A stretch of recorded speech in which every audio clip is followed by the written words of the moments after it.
ಆತ್ಮೀಯ ಮೀನರಾಶಿಯ ಬಂಧುಗಳಿಗೆ ನಮಸ್ಕಾರ.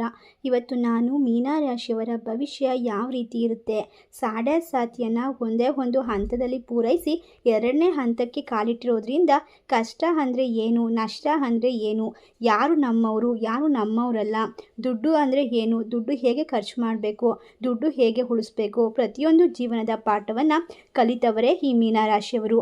ಸೋಲು ಅಂತಂದರೆ ಏನು ಅಂತ ಇವ್ರ ಹತ್ರ ಹೋಗಿ ಕೇಳಬೇಕು. ಅಷ್ಟೊಂದು ಸೋಲನ್ನ ಇವರು ನೋಡಿರ್ತಾರೆ.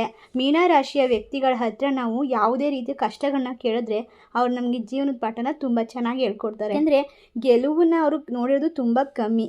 ಬಹಳಷ್ಟು ಕಷ್ಟದಿಂದ ನೊಂದು ಬೆಂದು ಹೋಗಿರ್ತಾರೆ. ಅಥವಾ ಗೆಲುವು ಅಂದ್ಕೊಂಡು ಏನು ಅಂತ ಕೇಳೋದಾದರೆ ಮೀನರಾಶಿಯ ವ್ಯಕ್ತಿಗಳ ಹತ್ರನೇ ಕೇಳಬೇಕಾಗುತ್ತೆ. ಅಷ್ಟು ಚಂದವಾಗಿ ಅವರು ಒಂದು ಜೀವನದ ಪಾಠನ ಕಲಿತಿದ್ದಾರೆ. ಯಾಕೆ ಅಂತ ಅಂದರೆ ಅವರು ಯಾವುದೇ ಒಂದು ಕೆಲಸದಲ್ಲೂ ಕೂಡ ಅಚ್ಚುಕಟ್ಟಾಗಿ ನೀಟಾಗಿ ಎಲ್ಲವನ್ನ ಕೂಡ ಮಾಡುವಂಥದ್ದು ಗೊತ್ತಿದ್ರೂ ಕೂಡ ಈ ಒಂದು ಸಾಡೆ ಸಾತಿಯ ಎರಡನೇ ಭಾಗದಲ್ಲಿ ಅವರು ಇರುವಂಥದ್ದು 2 ವರ್ಷಗಳಿಂದ ತುಂಬಾ ಕಷ್ಟಗಳಿಂದ ಬಂದಿದ್ದಾರೆ. ಕಷ್ಟ ಅಂತ ಅಂದರೆ ಏನು ಅಂತ ಇವ್ರ ಹತ್ರ ಕೇಳಬೇಕು. ಆ ಥರ ಪರಿಸ್ಥಿತಿ ಇವ್ರಿಗಿದೆ. ಗುರುಬಲ ಅಷ್ಟೊಂದಿಲ್ಲ ನಿಮಗೆ. ಹಾಗಾಗಿ ತಾವು ಏನೇ ಒಂದು ಮಾಡೋದಿದ್ರೂ ಕೂಡ ಒಂದು ಶನಿ ಬೆಂಬಲದೊಡನೆ ನೀವು ಮಾಡಬೇಕಾಗುತ್ತೆ. ಇಲ್ಲಿಯವರೆಗೆ ಅಂದರೆ ಇದೆಲ್ಲ ಆಗೋವರೆಗೆ ಏನೆಲ್ಲ ಫಲಗಳಿಂದ ಈ ಒಂದು ಭವಿಷ್ಯದಲ್ಲಿ ನೀವು ಯಾವ ಫಲವನ್ನು ಪಡ್ಕೊಳ್ತೀರಾ ಮೀನರಾಶಿಯವರು ನಿಮಗೆ ಹೇಳೋದಾದರೆ ಒಂದೊಂದಾಗಿ ಈ ಒಂದು ವಿಡಿಯೋದಲ್ಲಿ ತಿಳ್ಕೊಳ್ತಾ ಹೋಗೋಣ. ಅದಕ್ಕೂ ಮುನ್ನ ನೀವಿನ್ನು ನಮ್ಮ ಚಾನಲ್ಗೆ ಸಬ್ಸ್ಕ್ರೈಬ್ ಆಗಿಲ್ಲ ಅಂದರೆ ಈಗಲೇ ಸಬ್ಸ್ಕ್ರೈಬ್ ಮಾಡಿ, ಪಕ್ಕದಲ್ಲಿ ಇರುವಂಥ ಬೆಲ್ ಐಕನ್ನ ಪ್ರೆಸ್ ಮಾಡಿ.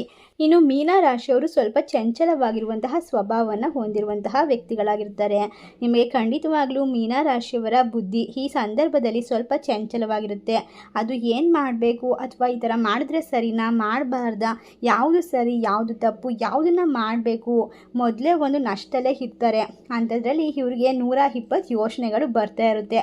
ಅಯ್ಯೋ ಈ ಥರ ಮಾಡಿಬಿಟ್ರೆ ಹಾಗಾದರೆ, ಹಂಗೆ ಮಾಡಿದ್ರೆ ಈ ಥರ ಆಗಿಬಿಟ್ರೆ, ಈ ಥರ ಒಂದ್ರ ಮೇಲೆ ಒಂದು ಟೆನ್ಷನ್ ತಗೊಳ್ತಾ ಇರ್ತೀರಾ ನೀವು.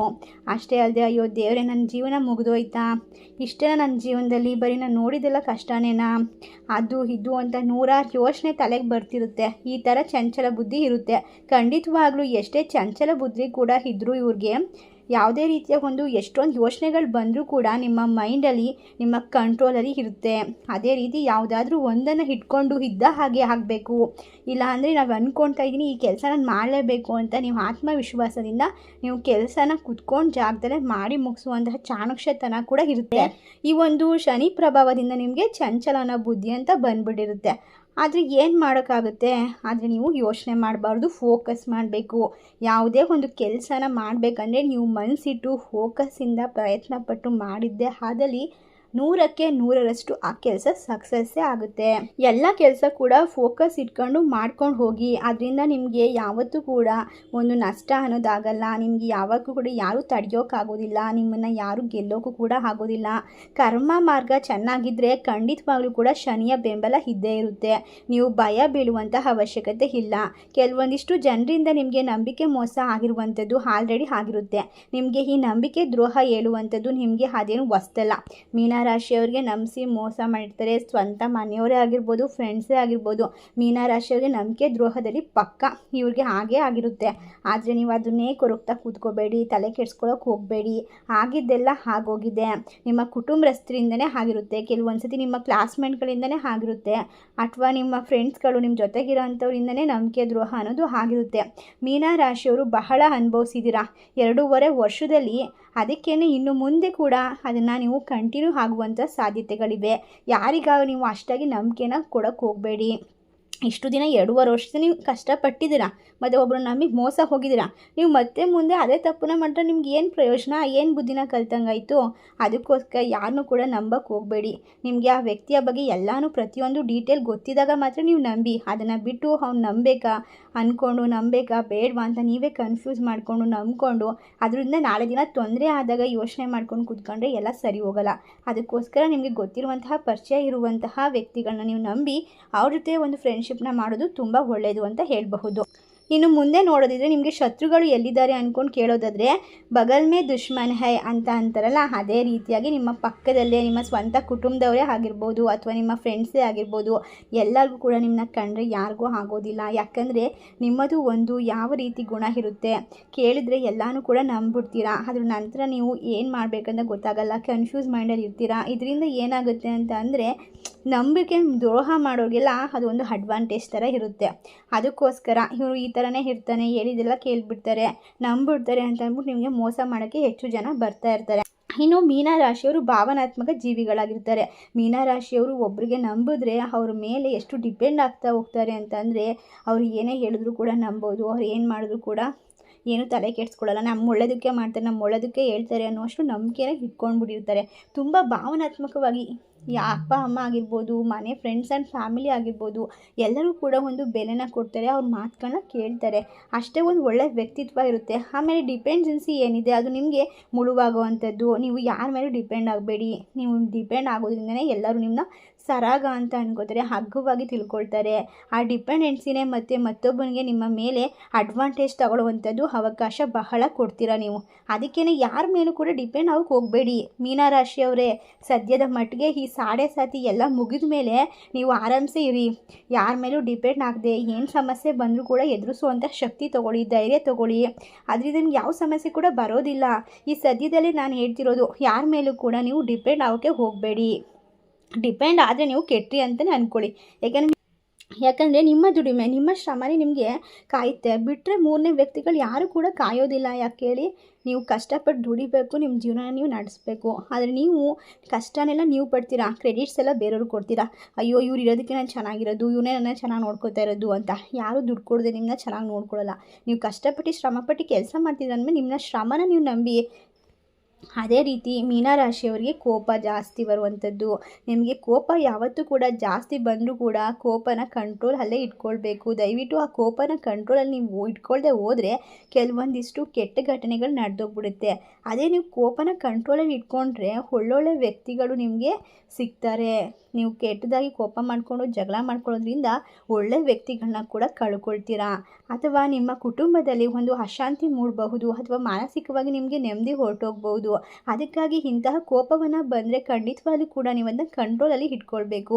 ಆ ಕೋಪದಿಂದ ಮುಂದೆ ಆಗುವಂತಹ ಅನಾಹುತಗಳಿಗೆ ಅವಕಾಶ ಕೊಡಬೇಡಿ. ಈ ಸಮಯದಿಂದ ನೀವು ಕೋಪ ಬಂದಾಗ ತಾಳ್ಮೆಯಿಂದ ಯೋಚನೆ ಮಾಡಿ ಮುಂದುವರಿರಿ. ನಿಮಗೆ ಗೊತ್ತು, ಕೋಪದಲ್ಲಿ ಮೂಗನ್ನ ಕುಯ್ಕೊಂಡ್ರೆ ಮತ್ತೆ ಅದು ಸರಿ ಹೋಗಲ್ಲ. ಆ ರೀತಿ ಮೀನರಾಶಿಯವರಿಗೆ ಹೇಗಿದೆ ಅಂತಂದರೆ ಅದೃಷ್ಟ ಉತ್ತಮವಾಗಿ ಇರುತ್ತೆ. ಅದೃಷ್ಟ ತುಂಬ ಚೆನ್ನಾಗಿದೆ. ಲಕ್ ಅಂದ್ಕೊಂಡು ನಾವು ಏನು ಹೇಳ್ತೀವಿ ಅಂದರೆ, ಅದೇ ಅದೃಷ್ಟ ಚೆನ್ನಾಗಿರಬೇಕಾದ್ರೆ ಯಾಕೆ ಈ ರೀತಿಯಾಗಿ ತೊಂದರೆಗಳು ಬರ್ತಾ ಇದೆ ಅಂತ ಕೇಳಬಹುದು.